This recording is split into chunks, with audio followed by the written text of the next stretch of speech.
Hello મિત્ર, જય માતાજી. હું દિયાબેન પરમાર અમરેલીથી. મારી ચેનલનું નામ દિયાબેન ડીનું રસોડું. તો આજે આપણે દહીં ભીંડાનું વરાળિયું શાક બનાવશું. તો દહીં ભીંડાનું શાક બનાવવા માટે આપણે આ દહીં લીધું છે 1 વાટકો, અને ભીંડો લીધો છે આપણે 300 ગ્રામ. આ રીતે આપણે સુધારી લીધો છે. આ રીતે.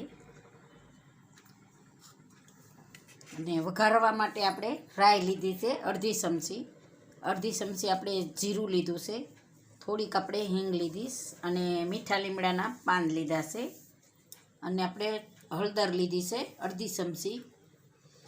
1 ચમચી ચટણી આપણે લસણવાળી કરીને લઈ લીધી છે, અને થોડુંક અડધી ચમચી આપણે ધાણા જીરું લીધું, સ્વાદ પ્રમાણે મીઠું લીધું છે, અને આ આપણે લોટ લીધો છે ચોખાનો, જે ઝીણો આવે એ 1 ચમચી. અને એમાં ભેળવવા માટે આપણે કોરી ચટણી લીધી છે થોડીક, અને આપણે ચણાનો લોટ લીધો છે 2 થી 3 ચમચી, અને થોડાક આપણે લીલા ધાણા લીધા છે, અને આપણે તેલ લીધું છે. તો પહેલાં આપણે પાણી ગરમ મેળ દેવું. આપણે ભીંડાને વરાળીઓ બાફવાનો છે.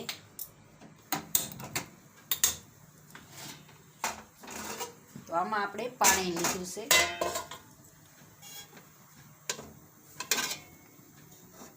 આપણે પાણી લીધું છે ને લીંબુનું ફાડું નાખી દીધું છે, અને આને આપણે તેલ લગાવીને આપણે રાખી દીધું છે.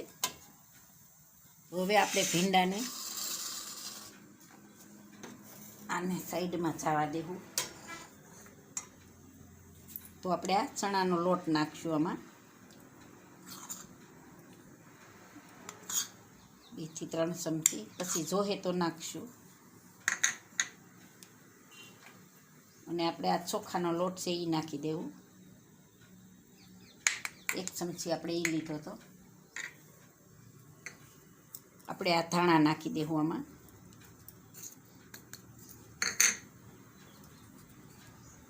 અને આપણે આ કોરી ચટણી નાખશું આમાં. ધાણા જીરું થોડુંક નાખશું, થોડીક આપણે હળદર નાખી દેવું, અને મીઠું નાખશું થોડું.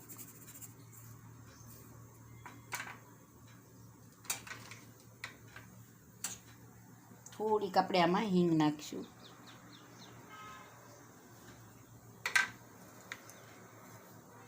અને આપણે દહીં નાખશું 2 ચમચી જેટલું, પછી જોહે તો આપણે નાખશું. તો આને આપણે બધું મિક્સ કરવાનું છે આ રીતે.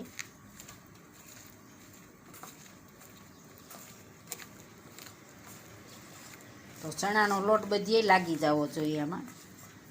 તો આપણે હજી આ થોડોક છે એ નાખી દેવું,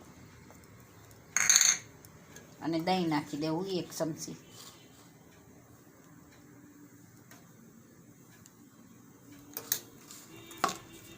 બધું મિક્સ કરી લેવું આને આપણે. આપણે બધું લગાવી લીધો. તો તમારે ચણાનો લોટ થોડોક વધારે નાખવો હોય તો નાખી શકો છો.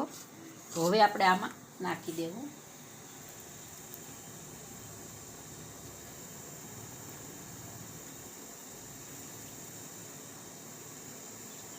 આ રીતે આપણે છૂટું છૂટું કરી નાખવાનું.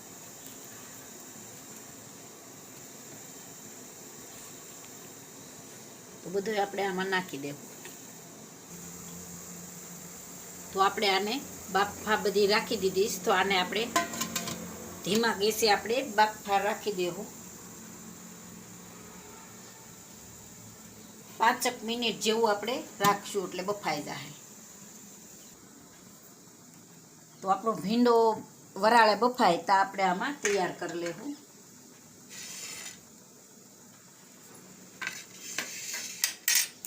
બધું નાખી દેવું. આપણે ધાણા જીરું પાવડર નાખી દેવું,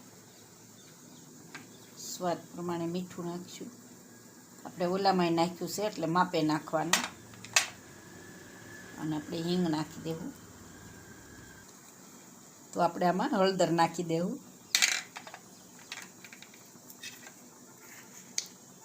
અને આપણે આ મરચું નાખી દેવું. આ બધું આપણે મિક્સ કરી લેવું.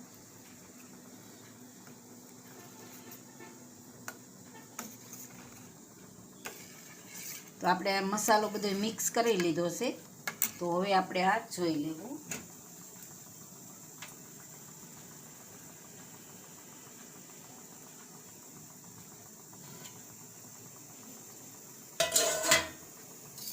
તો આપણે આ ચાકા હું એ જોઈ લેવું. એકદમ મસ્ત બફાઈ ગયો. જો આ રીતનો એકદમ સરસ બફાઈ જાય, અંદર તરત ચાકુ આમ બેસી જાય. તો આને આપણે સાઈડમાં જવા દેવું. ગેસ થોડોક ધીમો કરી નાખશું.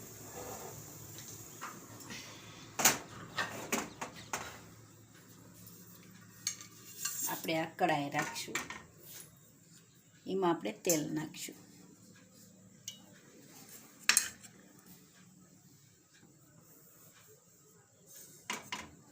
તો તેલને ગરમ થોડુંક થવા દેવું. તો આપણું તેલ ગરમ થઈ ગયું છે. તો એમાં આપણે રાઈ નાખી દેવું.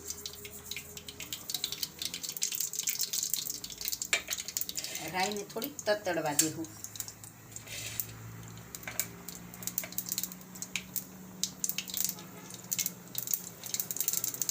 થોડુંક આપણે જીરું નાખી દેવું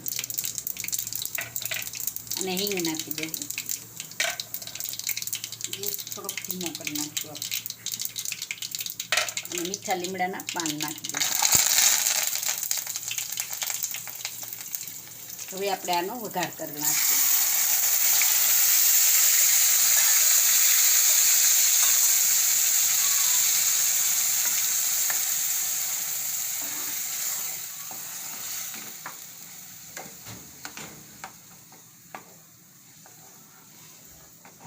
તો હવે આપણે આને જરીક વાર ઉકળવા દેવું.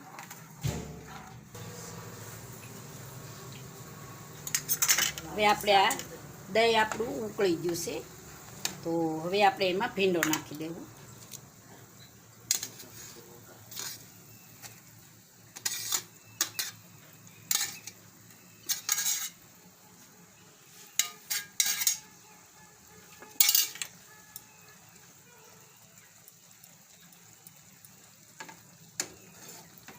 થોડીક વાર આપણે આને ફેરવી લેવું.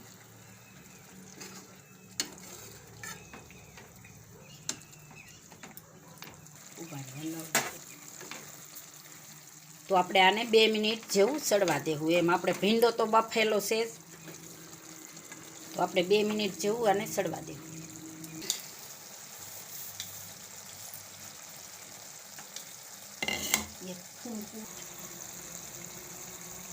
તો આપણે હવે 2 મિનિટ જેવું થઈ ગયું છે. તો હવે ગેસ બંધ કરી દેવું. આને આપણે નીચે ઉતારી લેવું અને આપણે આમાં સર્વ કરી લેવું. એકદમ મસ્ત બન્યું છે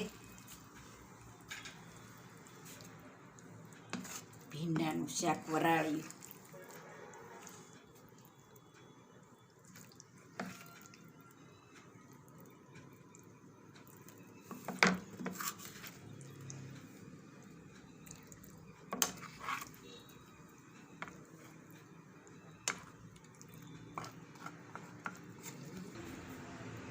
હવે આપણે આમાં ધાણા રાખી દેવું. તો તૈયાર છે આપણું દહીં ભીંડાનું વરાળિયું શાક. જો મારી રેસીપી પસંદ આવી તો લાઈક કરજો, શેર કરજો અને સબસ્ક્રાઈબ કરજો. બેલ આઇકન જરૂર દબાવજો. કોમેન્ટ કરીને કહેજો કે તમને કેવું લાગ્યું.